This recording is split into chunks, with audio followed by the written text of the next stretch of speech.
Ma'am very motivative. Thank you. ఇంకొకటి madam, egos అలా. So madam, I want to address this issue. మీరు breaking news గురించి కూడా react అవుతూ ఉంటారు, చెప్తూ ఉంటారు. స్మృతి మందన తను ఒక ఇండియన్ నెంబర్ 1 స్టార్ క్రికెటర్ అని చెప్పొచ్చు. సో తన ఇష్యూ గురించి మాట్లాడుకుంటే లాస్ట్ మినిట్ లో పెళ్లి క్యాన్సిల్ అయిపోయింది. రకరకాల రూమర్స్ వినిపిస్తున్నాయి. తన ఇన్స్టాగ్రామ్ ప్రొఫైల్లో తన వీడియోస్ కావచ్చు, రీసెంట్ పిక్చర్స్ కావచ్చు, వాళ్ళ కలిసి ఉన్న పిక్చర్స్ అన్ని డిలీట్ చేయడం జరిగింది. సో ఇక్కడ మెయిల్ తన దగ్గర నుంచి, వాళ్ళ ఫియాన్సీ దగ్గర నుంచి చాలా ఇష్యూస్ ఉన్నాయి, తనకు వేరే అమ్మాయితో రిలేషన్షిప్ ఉన్నాయి, రకరకాలు వస్తున్నాయి. What is this clarity? In general గా మాట్లాడుకుంటే ఏం జరిగింది? అమ్మా, ఒక రిలేషన్ అనేటువంటిది ఎప్పుడు కూడా ఇద్దరు కదా దాంట్లో భాగస్వాములు. ఈగో అనేటువంటిది ఏంటంటే నువ్వు ఎక్కువ నేను ఎక్కువ, లేకపోతే నువ్వు తక్కువ నేను ఎక్కువ, ఇదే క్లాష్ కదా. సో ఇద్దరు జీవితంలో చాలా ఉన్నత స్థాయిలో ఉన్నవాళ్ళు, ఎవరెవరి ప్రొఫెషన్లో వాళ్ళు బాగా అభివృద్ధి చెందిన వాళ్ళు కదా, ఒక సక్సెస్ని చూసిన వాళ్ళు. సో ఈగో క్లాష్ వస్తుంది అంటే ఈ ఈగో అనేటువంటిది ఒక రోజులో బయటపడింది అయితే కాదమ్మా. పెళ్ళి అనగానే బయటపడింది అని అంటే నేను అసలు ఒప్పుకోను. ఎందుకు అంటే ఒక వ్యక్తి ప్రవర్తన అనేటువంటిది ప్రతి చిన్న పెద్ద పనిలో కనిపిస్తూ ఉంటుంది. ఓకే, సో ఇప్పుడు ఇద్దరు వ్యక్తులు ఉన్నారు, ఒక రిలేషన్ అనేది ఇద్దరు మెయింటైన్ చేస్తేనే అవుతుంది. ఈగో క్లాషెస్ అనేటువంటివి వాళ్ళ కొత్తగా వచ్చి పెళ్లి ఆపేసుకునేంత వరకు వచ్చింది అంటే, సో ఇది ఇవాళ స్టార్ట్ అయింది కాదు, ఇంతకు ముందు కూడా వచ్చి ఉండొచ్చు. మేబీ ఆ అమ్మాయి అపోజ్ చేయలేకపోయి ఉండొచ్చు, లేదా చేసినా కూడా మళ్ళీ కాంప్రమైజ్ అయ్యి ఉండొచ్చు. సో ఇది ఒక రకంగా చెప్పాలంటే స్వార్థం అమ్మ.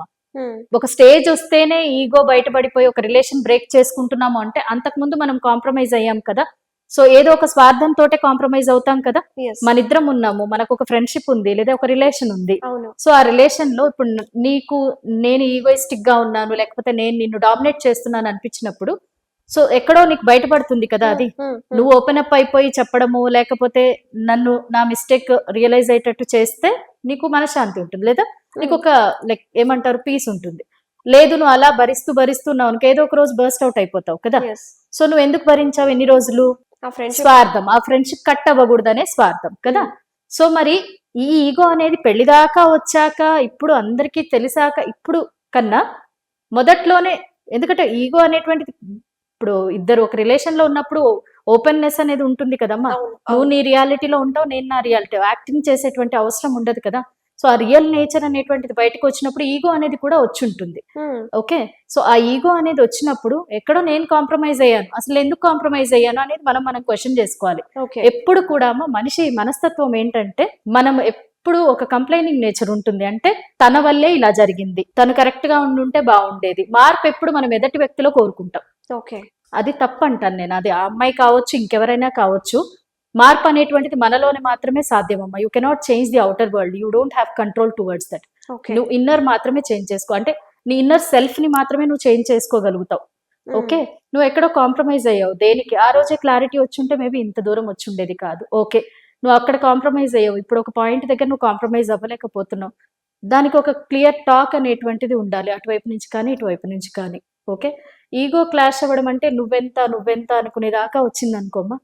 సో రిలేషన్స్ కి వాల్యూ ఉండదు. మరి అలాంటప్పుడు పెళ్లి ఎంత పవిత్రమైందో, కలిసి ఉన్నారు, లేకపోతే కలిసి లైక్ ఒక రిలేషన్ లో ఉన్నారంటే మరి అది కూడా ఒక కొంత లైఫ్ గడిపారు కదా, దానికి వాల్యూ ఉండాలి కదా. రైట్. సో అక్కడ లైఫ్ ఎలా గడపగలిగారు, కాంప్రమైజింగ్ లైఫ్ ఎలా అయింది, ఇక్కడ పెళ్లి దాకా వచ్చేసరికి ఎందుకు అవ్వలేకపోయింది? సో రిలేషన్షిప్స్ గురించి మాట్లాడుతున్నారు కదా, ఇన్వాల్వ్మెంట్ ఆఫ్ థర్డ్ పర్సన్ వల్ల కూడా కొన్ని రిలేషన్షిప్స్ బ్రేక్ అవుతున్నాయి. This is one of the factor అని చెప్తున్నారు కొంతమంది.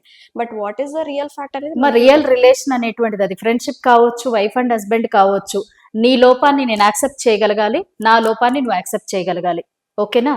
సో అప్పుడు మాత్రమే అది రియల్ రిలేషన్ అవుతుంది. అంతేకాని నీకు అవకాశం వచ్చినప్పుడు నా లోపాన్ని నువ్వు ఎత్తి చూపించి నన్ను బాధ పెట్టాలని ట్రై చేస్తే అది రియల్ రిలేషన్ కాదు. అది ఫ్రెండ్షిప్ కావచ్చు, భార్యాభర్తల బంధం కావచ్చు, ఏదైనా కావచ్చు. ఓకే, సో ఎదుటి వ్యక్తి బాధపడుతున్నాడని తెలిసి బాధ పెట్టడానికి మనం ఏదైనా చేస్తున్నాము అంటే అది రియల్ రిలేషన్ కాదు కదా. సో అట్లా ఎవరు ప్రవర్తిస్తున్నారో అది ఒక్క రోజులో బయట పెట్టేది కాదు. నేను చెప్పాలనుకున్నది ఏంటంటే, ఎక్కడో ఒక చోట ప్రీవియస్ కూడా అయ్యి ఉండొచ్చు. మరి అప్పుడు మనం కాంప్రమైజ్ అయ్యాము అంటే మిస్టేక్ మనదే కదా, అది నేను అనేది. అండ్ ఇంకొకటి ఏంటి అంటే, నమ్మకం అనేటువంటిది చాలా ఇంపార్టెంట్ కదా. ఒక మనిషిని నమ్మి మనము ఒక లైఫ్ అనేది లీడ్ చేస్తాము. సో ఆ నమ్మకం అనేది మళ్ళీ ఒక మనిషి మీద నమ్మకం రావాలి అంటే కొన్ని సిరీస్ ఆఫ్ ఇన్సిడెంట్స్ ఉంటాయి. ఒక ఇన్సిడెంట్ తోటి నమ్మకం రాదు, ఒక ఇన్సిడెంట్ తోటి నమ్మకం పోదు కదా. సో ఆ క్లారిటీ ఆఫ్ థాట్ అనేటువంటిది ఇద్దరికీ అవసరము. అండ్ కాన్వర్జేషన్, ఎక్కడ కాన్వర్జేషన్ మిస్ అయింది అది చెక్ చేసుకోవాలి. ఈ- ఈ సడన్ గా ఇవాళ పొద్దున్నే లేచి తను మంచోడు కాదు, ఈ అమ్మాయి మంచిది కాదు అంటే ఎలా? ఒక చిన్న ఇన్సిడెంట్ తోటి కాదు కదా. కాదు. సో ఒక వ్యక్తిని మనం చెడు మంచి అనాలి అంటే సిరీస్ ఆఫ్ ఇన్సిడెంట్స్ ని అనలైజ్ చేసుకున్న తర్వాత మాత్రమే లేబుల్ చేయగలరు. ఎందుకంటే సిచ్యువేషన్ ని బట్టి మనుషులు రకరకాలుగా మారుతారు. ఓకే. అండ్ ఈగో అనేటువంటిది ఎవరికైనా మంచిది కాదు లైఫ్ లో. బికాస్ మనము ఆ ఈ అనేటువంటి దాన్ని if you let the ego then you can lead a happy life actually. కానీ Okay. రిలేషన్షిప్ లో ఈగో అనేటువంటిది అస్సలు ఉండకూడదమ్మా. ఓకే. ఎందుకు అంటే రిలేషన్షిప్ అనేది మెయింటైన్ చేసేటప్పుడు ఇద్దరు ఈక్వల్, అంటే నువ్వు ఎంత అవసరం ఈ రిలేషన్ కి, నేను అంతే అవసరం అనేటువంటి థాట్ ఇద్దరిలో ఉండగలగాలి. ఒకవేళ నాకు నీలో ఏదైనా నువ్వు ఏదైనా పొరపాటు చేస్తున్నావు అనిపిస్తే అడిగే ధైర్యము, అడగగలిగినటువంటి క్లారిటీ అండ్ క్లియర్ గా నేను అది చెప్పగలగాలి. అంతేకాని నేను అజ్యూమ్ చేసుకోకూడదు. ఓకే. అండ్ Assumptions క్లారిటీ ఉండకూడదు. ఇచ్చేటువంటి బాధ్యత ఎదుటి వ్యక్తికి కూడా ఉందమ్మా. ఎందుకంటే ఆ రిలేషన్ కి ఇద్దరు రెండు పిల్లర్స్ లాంటి వాళ్ళు కదా. సో ఇది ఇలా జరిగింది, ఇది క్లారిటీ ఇచ్చేటువంటి బాధ్యత ఇద్దరిలో ఉంది. ఒకవేళ అది లేదనుకో ఆ రిలేషన్ కి అసలు వాల్యూ లేదు. ఒకవేళ పెళ్లి చేసుకున్నా సరే, ఒక 20 ఏళ్ళు కలిసి ఉన్నా సరే, ఒక అబద్ధం అనేటువంటి వంతెన మీద వెళ్తున్నారు అనుకో, ఎన్ని రోజులు వెళ్ళగలుగుతారు? అది పడిపోతుంది కదా. Hmm. సో క్లారిటీ అనేది చాలా ఇంపార్టెంట్. ఒక నిజంగానే తప్పు జరిగింది, క్షమించగలిగే గుణం ఎదుటి వ్యక్తిలో ఉండాలి. అండ్ ఓపెన్ గా చెప్పగలిగే ధైర్యం ఈ వ్యక్తిలో కూడా ఉండాలి. ఎందుకంటే ఒక అబద్ధాన్ని దాచిపెట్టడానికి మళ్ళీ అబద్ధం అలా బిల్డ్ చేసుకుంటూ పోతే అబద్ధపు లైఫే అవుతుంది అది. Yes, yes. సో అది అంటే రిలేషన్షిప్ అనేటువంటిది మెయింటైన్ చేయగలగాలమ్మా ఇద్దరు కూడా జీవితాంతం. మన మనుషులం కదా, రోబోస్ కాదు కదా. సో నేను ఏ తప్పు చేయనని లైఫ్ లాంగ్ ఎవరన్నా రాసి ఇస్తున్నారు అంటే అది అబద్ధం. సిచ్యువేషన్ బట్టి మనుషులు మారుతూ ఉంటారు, ఏవో చిన్న మిస్టేక్స్ జరుగుతూనే ఉంటాయి. యాక్సెప్టెన్స్ అనేది చాలా ఇంపార్టెంట్. అండ్ నీకు అది ఓపెన్ అయ్యి చెప్పగలిగే ధైర్యం కూడా. ఒక రిలేషన్ అనేది ఎంత ఇదిగా ఉండాలి అంటే నాకు ఆ ధైర్యం ఉండాలి, నాకు ఆ స్పేస్ ఉండగలగాలి నీ దగ్గర, నేను ఇది చెప్పగలగాలి. Hmm. అప్పుడే అది రియల్ రిలేషన్. అంతేకాని నేను దాచిపెట్టి యాక్టింగ్ చేస్తే అది రియల్ రిలేషన్ కాదు. ఓకే. కొన్ని సిచ్యువేషన్స్ లో దాచిపెడితేనే కరెక్ట్ అంటారు కదా మేడం, అంటే సిచ్యువేషన్ బట్టి. దాచిపెడితే కరెక్ట్ అంటే అమ్మ దానివల్ల ఎదుటి వ్యక్తి చచ్చిపోయేంత ప్రమాదం ఉంది.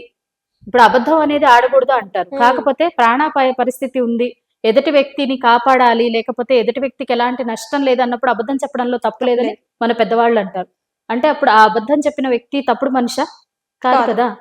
సో ఇప్పుడు ఆ సిచ్యువేషన్ లో నువ్వు ఒకవేళ దాచిపెట్టిన తర్వాత కూర్చొని చెప్పగలగాలి కదా. ఓకే. సో ఆ క్లారిటీ ఇచ్చేస్తే ఇంకా ఇప్పుడు నువ్వు నేనున్నాము, మన ఇద్దరి మధ్య ఒక రిలేషన్ ఉంది, ఏదో పొరపాటు జరిగింది నీ వైపు నుంచో నా వైపు నుంచో, అది మన ఇద్దరి మధ్య క్లారిటీ వస్తే బాగుంటుంది. థర్డ్ పర్సన్ త్రూ నీకు తెలిసినా నాకు తెలిసినా ఇంతది ఇంతలా కనిపిస్తుంది కదా. Yes. సో నేను అనేది ఏంటంటే ఎవరో మూడో వ్యక్తికి మనం స్పేస్ ఎందుకు ఇవ్వాలి? మన మధ్య విభేదాలు ఉన్నాయని తెలిసినప్పుడే మూడో వ్యక్తి దూరడానికి ట్రై చేస్తాడు కదమ్మా. Yes. సో ఆ విభేదాలు ఉన్నాయి అని తెలియజేసే రిలేషన్ నిజం రిలేషన్ కాదు. జనరల్ గా మనం వైఫ్ అండ్ హస్బెండ్ రిలేషన్స్ కూడా చూస్తుంటాం కదా. Hmm. మామూలుగా చెప్పేది ఏంటంటే సంసారం గుట్టు Hmm. అని చెప్తారు. సో కొంతమంది ఏం చేస్తుంటారు, హస్బెండ్ పైన వైఫ్, వైఫ్ పైన హస్బెండ్ కంప్లైనింగ్ చేసుకుంటూనే ఉంటారు కదా. Right. మళ్ళీ వాళ్ళిద్దరు బాగానే ఉంటారు. వినేవాళ్ళు వీళ్ళ మీద ఒక నెగటివ్ వస్తుంది, అంటే డైరెక్ట్ గా వీళ్ళ వల్ల వాళ్ళకేం నష్టం లేకపోయినా ఓ ఇతను చెడ్డవాడు అని వీళ్ళ బిహేవియర్ కానీ వాడి పట్ల మాట తీరు చేంజ్ అవుతుంది. Hmm. సో అది కరెక్ట్ రిలేషన్ చెప్పు. No, no, no. సో నేను అనేది అది. Okay. ఏమన్నా ఉంది, హస్బెండ్ తీరు నచ్చలేదు, మీరు అలా చేస్తున్నారని నాకు నచ్చలేదు, వైఫ్ తీరు నచ్చలేదు, నువ్వు ఇలా చేస్తున్నావమ్మా నాకు నచ్చలేదు, అది క్లారిటీ. థర్డ్ పర్సన్ కి స్పేస్ అనేది ఇవ్వకూడదమ్మా. Okay. వేరే వాళ్ళ చేతిలో మన జీవితాలు పెట్టకూడదు నా ఉద్దేశం ప్రకారం. ఓకే. సో సోషల్ మీడియాలో ఏం జరుగుతుందంటే మేడం, ఇప్పుడు ఒక అబ్బాయికి కావచ్చు అమ్మాయి కావచ్చు ఫేమ్ ఉందంటే ద అదర్ పర్సన్ ఆ అమ్మాయి ఫేమ్ యూజ్ చేసుకొని తిను పాపులర్ అవ్వడం జరుగుతుంది. సో అదే విషయం ఇక్కడ స్మృతి మందనాకి ఇంకా పలాష్కి కూడా జరిగిందని సోషల్ మీడియాలో నెటిజన్స్ మాట్లాడుతున్నారు. సో ఇది ఇన్ జనరల్ గా మీరు ఏం మాట్లాడతారు? వాళ్ళ జీవితాల గురించి ఎటువంటి కమెంట్ చేసే అధికారం నీకు కానీ నాకు కానీ పబ్లిక్ కి కానీ లేదమ్మా. ఎస్. సో కాల్డ్ పబ్లిక్ కి లేదు. ఒక లిమిటేషన్ అనేది ఉంటుంది. అసలు ఏం జరిగిందో మనకు తెలియనప్పుడు అవును. వాళ్ళ జీవితాల గురించి కమెంట్ చేసే అధికారం ఎవ్వరికీ లేదు. ఇది ఫస్ట్ పాయింట్. సెకండ్ పాయింట్, ఒక ఫేమ్ ఉన్న పర్సన్ చుట్టూ ఉండి తను ఫేమ్ తెచ్చుకున్నాడు అంటే అది లోక సహజమైనటువంటి పనే కదా. ఎవరికైనా పదవి ఉంది, కాస్త డబ్బు ఉంది, బెల్లం చుట్టూ ఈగలు ముసిరినట్టు పదవి ఉన్న వాడి దగ్గరికి ఎవరైనా వెళ్తారు కదా, డబ్బున్న వాడి దగ్గరికే వెళ్తారు కదా. మామూలుగా అయినా ఏదైనా ఫంక్షన్స్ కి కానీ దేనికైనా ఎవరి దగ్గర ఎక్కువ జనాలు ఉంటారు, ఎవరికైతే పదవి ఉంటుందో డబ్బు ఉంటుందో, డబ్బు లేని వాడిని ఎవరు పట్టించుకుంటున్నారు, పేరు లేని వాడిని ఎవరు పట్టించుకుంటారు, అది లోక సహజమైనటువంటిది కదా. సో తనేదో తప్పు చేశాడు అనడం ఎందుకు? తను లైక్ లోకం ఏ తీరుగా వెళ్తుందో తనేం నేర్చుకున్నాడో చూసి అదే చేశాడు అంతే. ఇందులో తప్పు పట్టడం ఏముంది? నీరు పల్లానికే ప్రవహిస్తుంది, జనాలు ఎవరికి ఫేమ్ ఉంటుందో వాళ్ళ చుట్టే చేరుతారు కదమ్మా. రైట్. ఒక నాయకుడు ఉన్నాడు, తనకి జై కొడతారు కానీ నార్మల్ వ్యక్తికి జై కొట్టరు కదా. ఎస్. సో ఈ రిలేషన్షిప్ టాపిక్ ని మనం ఎండప్ చేసుకుంటే కొన్ని ఎక్స్పెక్టేషన్స్ కావచ్చు, అలాగే ఓవర్ కేరింగ్, ఇటువంటి విషయాల్లో మీరు ఇచ్చే క్లారిటీ ఏంటి? కేరింగ్ వరకు ఓకేనమ్మా, ఓవర్ కేరింగ్ అనేటువంటిది తప్పు. ఓకే, సో ఎంతవరకు ఇవ్వాలో అంతవరకు ఇస్తేనే అది రియల్. అనవసరంగా ఓవర్ కేరింగ్ లేకపోతే ఓవర్గా ఎవరైనా చేస్తున్నారు అంటే అగైన్ ఎవరైతే పొందుతున్నారో వాళ్ళు రియలైజ్ అవ్వాలి, వీళ్ళు ఎందుకు ఇలా ఓవర్గా చేస్తున్నారు. ఎందుకు అంటే అతి ఎప్పటికైనా అతే, అది మంచిది కాదు. ఇవాళ సరదాగానే ఉంటుంది, రేపు పొద్దున మనకు పెయిన్ వచ్చినప్పుడు మనం చాలా దూరం వెళ్ళిపోయి ఉంటాం, వెనక్కి రాలేము. ఎస్. సో ఎవరన్నా అతిగా మిమ్మల్ని ప్రేమిస్తున్నారు, అతిగా చేస్తున్నారు, మీకే అన్యాచురల్ గా అనిపిస్తుంది అంటే ప్లీజ్ స్టాప్ అండ్ టెల్, నేను కంఫర్టబుల్ గా లేను. సో న్యాచురల్ గా ప్రేమ చూపించడం వరకు ఓకే అమ్మా, మరీ అతిగా ఒక పువ్వు అడిగితే ఒక పువ్వు తెచ్చిస్తే ఓకే, లారెడు మల్లెపూలు తెచ్చి గుమ్మరిస్తే ఊపిరి అడగ చస్తుంది ఈ అమ్మాయి. ఓకే, అలాంటి అతి చేయకూడదు. సో అతి గమనిస్తే కనుక ఖచ్చితంగా స్టాప్ చేయండి. అండ్ ఇంకొకటి ఏంటి అంటే ముఖ్యంగా ఈ జనరేషన్ వాళ్ళకి చెప్పాలనుకున్నది ఏంటంటే అమ్మా నాన్న ప్రేమ, అక్క చెల్లి ప్రేమ, లేదా మన ఇంట్లో ఫ్యామిలీ మెంబర్స్ది నిస్వార్థమైన ప్రేమ, ఇది ఎప్పుడు చెప్తాను నేను, నిజమైన ప్రేమ అనేటువంటిది ఫ్యామిలీ నుంచే వస్తుంది. మీకు బయట వాళ్ళు ఎవరైనా ప్రేమ చూపిస్తున్నారు అంటే హ్యాపీగా వెల్కమ్ చేయండి, బట్ ఏ స్వార్థము లేకుండా ఏ రీజను లేకుండా ఎవరు ఎవరిని ప్రేమించరు, ఇది గుర్తుపెట్టుకోండి. ఓకే. అక్కడ ఖచ్చితంగా ఇమ్మెటీరియల్ గా ఏమీ లేదు అంటే నేను యాక్సెప్ట్ చెయ్యను. ఏ స్వార్థము లేకుండా అసలు ఏ గెయిన్ అనేది ఆశించకుండా లవ్ చేసేటువంటిది ఓన్లీ తల్లి తండ్రి మన తోబుట్టువులు మాత్రమే. ఎన్ని గొడవలు పడ్డా ఎన్నైనా కూడా ఫస్ట్ వాళ్ళ ప్రేమను గుర్తించండి. బయట వాళ్ళు ఎవరైనా మళ్ళీ ఇంకా ప్రేమిస్తున్నారు, లైఫ్ పార్ట్నర్ అవ్వాలనుకుంటున్నారంటే you most welcome, but analyse చేసుకోండి కరెక్టా కాదా అని. అన్యాచురల్ గా ఎక్కువగా ప్రేమ చూపించింది అంటే ప్రేమ అనేటువంటిది ఎలా ఉండాలి, నువ్వు తప్పు చేస్తే తప్పు అని చెప్పగలిగేది కూడా ఉండాలి కదా. తప్పు చేసినా పర్వాలేదు పర్వాలేదు చేసే అలా కాదు. సో మీరు ఇది అబ్నార్మల్ గా ఉంది అనిపిస్తే, ఎందుకంటే మనకు ఒక ప్రతి మనిషికి ఒక సెన్స్ అనేది ఉంటుంది కదా, అబ్నార్మల్ అనిపిస్తే you stop there and you ask, stop the person. ఎందుకంటే లిమిటేషన్స్ ఉంటాయి మా ప్రతిదానికి కూడా. ఓకే, ఇవాళ ఇవ్వగలిగాడు అతను, ఓవర్ నా పెళ్ళైపోయి 2 ఏళ్ళు అయిపోయాక నువ్వు అప్పుడు నన్ను ఎత్తుకునే తీసుకెళ్లేవాడివి, ఒక మెట్టు కూడా ఎక్కనిచ్చేవాడివి కాదు, ఇప్పుడేమో నన్ను ఎక్కమంటున్నావు అని అక్కడే గొడవ స్టార్ట్ అయిపోతుంది. సో ఎప్పటికీ అది పాసిబుల్ అవ్వదు కదా. అందుకని వాళ్ళు ఇస్తున్నారు కదా అని తీసుకోకండి. Thank you so much madam. Thank you. Welcome. నమస్తే.